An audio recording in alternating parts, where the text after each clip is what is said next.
lecture, I will be taking you through the actions, precautions, contraindications of ACE inhibitors, angiotensin receptor blockers and aldosterone antagonists in the management of heart failure. As we know that when heart failure develops, there is an initial decline in cardiac output. With the decline in cardiac output, the renal perfusion to the kidney decreases and this stimulates the secretion of renin from the kidney. Renin causes formation of angiotensin II and angiotensin II through multiple actions favors sodium and water reabsorption by the kidney. It stimulates the release of aldosterone which causes sodium and water reabsorption by the distal collecting duct and excretion of potassium. It also stimulates the posterior pituitary to secrete vasopressin, and vasopressin is an antidiuretic hormone. The site of action is on the collecting duct. It increases the reabsorption of water and causes water conservation. It also stimulates the thirst centers and increases the water intake. So through these actions, angiotensin II helps to regulate blood volume, maintain perfusion to various organs, maintain cardiac output and is beneficial in heart failure in the initial stages. Angiotensin II also causes vasoconstriction of the systemic arterioles and this increases the arteriolar tone and helps to maintain the redistribution of cardiac output to the central nervous system, coronary and renal vascular beds. So through these actions of angiotensin II, in short term the actions are compensating. However, the long-term actions of angiotensin II are damaging, are detrimental on blood vessels, on the kidney, on the heart. As we can see here, angiotensin II increases the systemic vascular resistance, thereby increasing the afterload because afterload is affected by systemic vascular resistance. So in long term, the afterload increases. Angiotensin II increases the end-diastolic volume, the end-diastolic pressure increases. This helps to regulate blood volume in short term, but in long term the preload increases because preload is related to end diastolic volume. So preload or cardiac workload increases. Also, angiotensin II has damaging and detrimental effects on the cardiomyocytes. It has hypertrophic and proliferative effects on the cardiomyocytes and this causes cardiac remodeling. It has direct damage on the vascular endothelium causing endothelial dysfunction. It increases oxidative stress on the myocardium, inhibits the reuptake of norepinephrine by the myocardium and this over a period of time causes cardiac remodeling, fibrosis in various organs due to proliferation of fibroblasts, deposition of collagen or extracellular matrix in various organs, changes in the size and shape of the ventricle and this over a period of time causes a decline in cardiac output, reduces the performance of the heart and causes worsening of heart failure. So by inhibiting angiotensin II action, the cardiac remodeling is also decreased.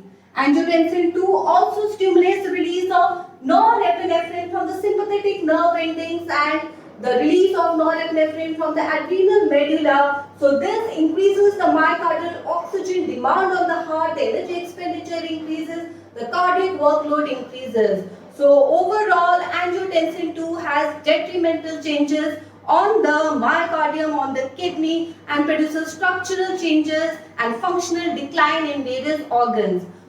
So drugs that modulate renin-angiotensin aldosterone systems such as ACE inhibitors and angiotensin receptor blockers decrease the formation of angiotensin II or prevent the actions of angiotensin II on the receptors, and by preventing the actions of angiotensin II, the afterload decreases, the preload decreases, the cardiac remodeling decreases, the workload or the myocardial oxygen demand decreases and this has beneficial effects in long run. So ACE inhibitors and angiotensin receptor blockers by decreasing the cardiac workload and cardiac remodeling decrease the mortality and morbidity in patients with heart failure, reduce the hospitalization rate, improve the survival rates in patients with heart failure and decrease the progression of heart failure over a period of time. So this is why ACE inhibitors and angiotensin receptor blockers are widely used in the management of chronic heart failure.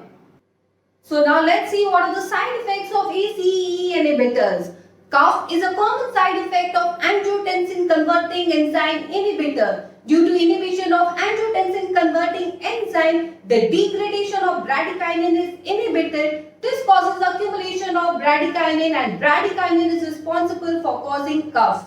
It needs to be kept in mind that cough can also occur as a symptom of heart failure with pulmonary congestion. It can also occur if the patient is suffering from bronchial asthma. So how do you associate cough with an ACE inhibitor and exclude heart failure with congestive symptoms and bronchial asthma? So to rule out cough due to bronchial asthma, if there is no prior history of bronchial asthma and there is absence of wheezing on chest examination, it is unlikely that the cough is due to bronchial asthma. So to rule out cough due to heart failure, you continue the ACE inhibitor for few weeks and the signs and symptoms of heart failure resolves over a period of weeks and the cough subsides.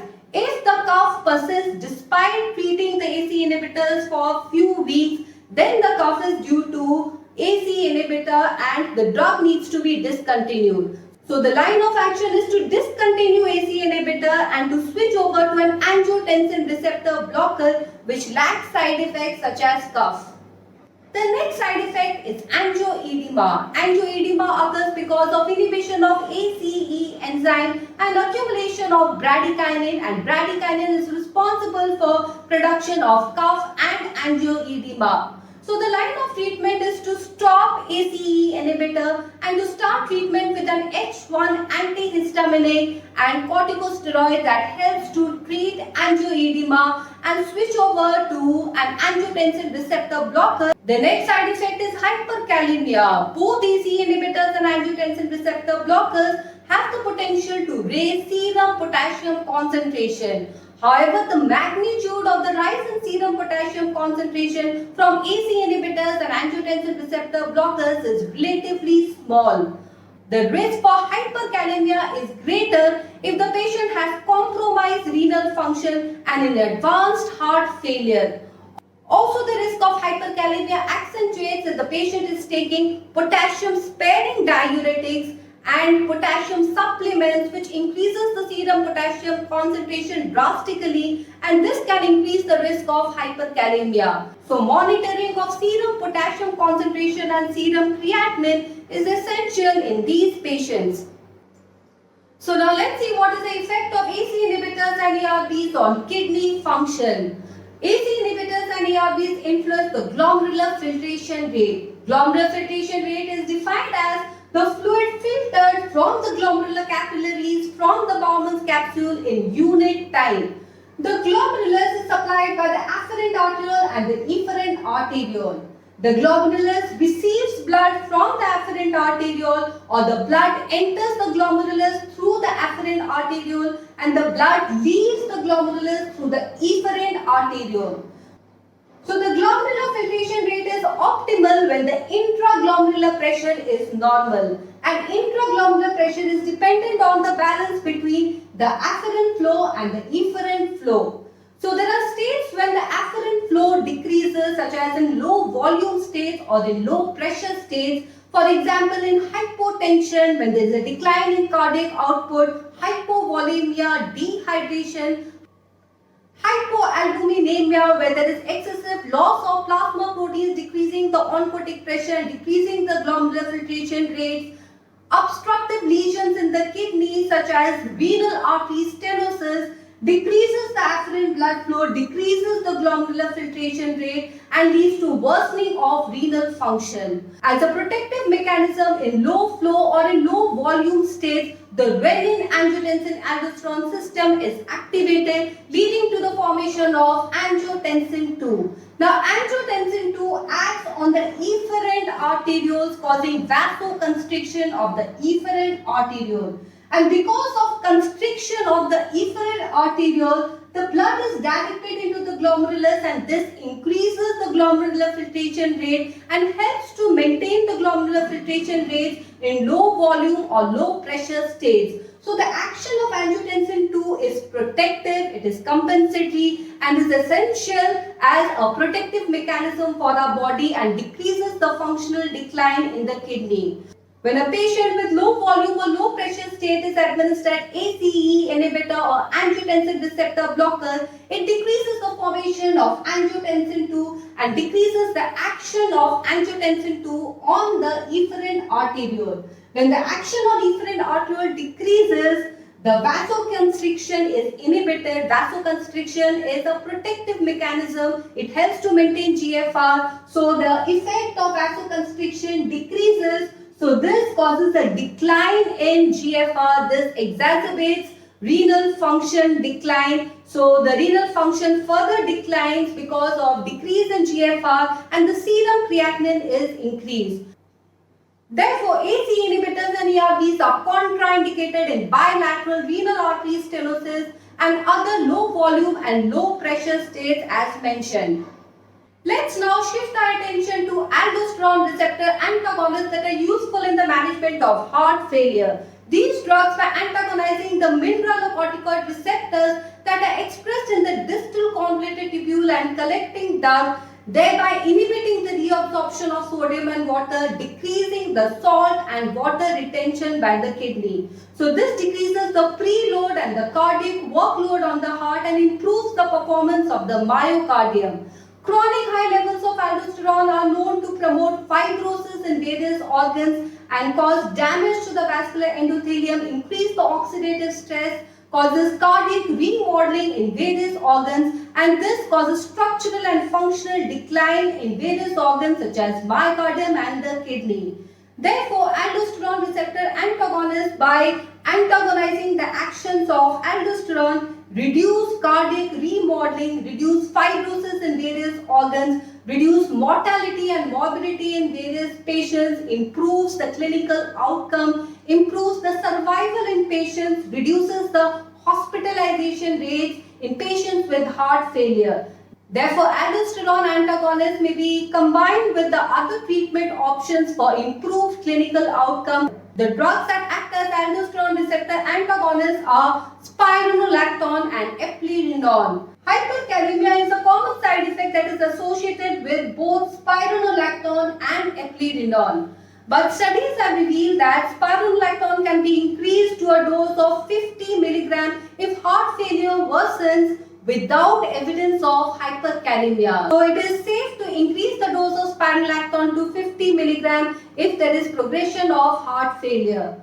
Also, it is important to keep in mind that aldosterone receptor antagonists can be safely combined with ACE inhibitor, because as we know that hyperkalemia is a common side effect that is associated with ACE inhibitor. But the drugs can be safely combined together without drastic increase in the potassium levels, without the risk of hyperkalemia. However, certain precautions need to be kept in mind while initiating treatment with spironolactone. The dose should not be increased more than 50 mg. The GFR should not be less than 30 ml per minute. The risk of hyperkalemia is greater in elderly patients, in diabetic patients, in advanced heart failure, or in compromised renal function. Also, these drugs should not be administered along with potassium-sparing diuretics or potassium supplements, and this can increase the risk of hyperkalemia and other adverse consequences. So these are some of the precautions that needs to be kept in mind while initiating treatment with aldosterone receptor antagonist. Now when we compare the two aldosterone receptor antagonists, namely spironolactone and eplerenone, hyperkalemia is a side effect that is common to both, that is spironolactone and eplerenone. But with respect to the other side effects, the risk of gynecomastia in men and dysmenorrhea in women is more common with spironolactone. This is because spironolactone is a non-selective aldosterone receptor antagonist. In addition to antagonizing the mineralocorticoid receptor, it antagonizes the estrogen receptors, the progesterone receptors, the androgen receptors, and this causes side effects. This increases the risk of side effects such as gynecomastia in men and dysmenorrhea in women. But eplerenone is a newer drug which is a selective mineralocorticoid receptor antagonist. It antagonizes the aldosterone action only. Therefore, hyperkalemia is a side effect, but it has minimal action on the steroid receptors such as progesterone receptor, estrogen receptor, androgen receptors. Therefore, sexual dysfunction, gynecomastia, dysmenorrhea are not seen with eplerenone because it is a selective aldosterone receptor antagonist, unlike spironolactone, which is a non-selective aldosterone receptor antagonist. So the safety profile of eplerenone is better than spironolactone because spironolactone is non-selective in its action and eplerenone is more selective in its action. So sexual side effects are absent with eplerenone and is more common with spironolactone, and the side effects are gynecomastia and dysmenorrhea. So in this lecture, we have learned how to treat heart failure with AC inhibitors, ARBs and aldosterone receptor antagonists, the precautions, the contraindications and the various side effects that are associated with these drugs. If you find this video useful, please like and subscribe to this channel, and thank you for watching.